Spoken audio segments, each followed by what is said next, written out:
By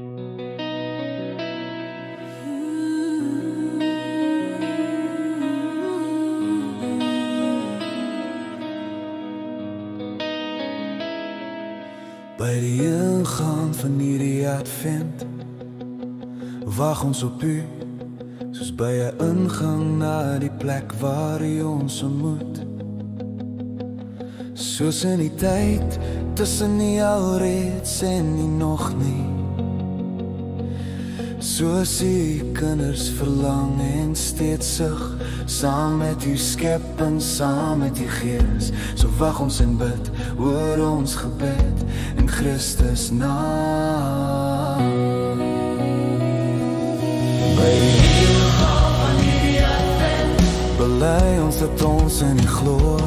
U is steeds hier, ons Vader, verlosser, vertrooster.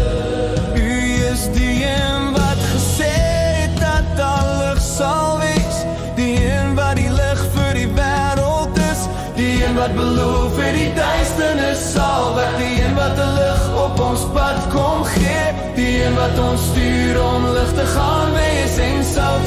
Help ons Here om te bly glo in Christus naam. By die ingang van hierdie advent open u ons oë om waarlik te sien.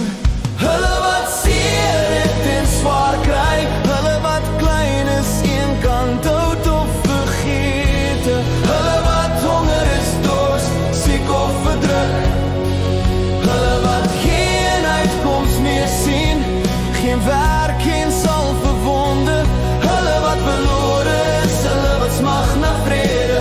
Laat ons dan nie wegkyk van enige oor wie u besocht is. Laat ons sien, Here, in Christus naam.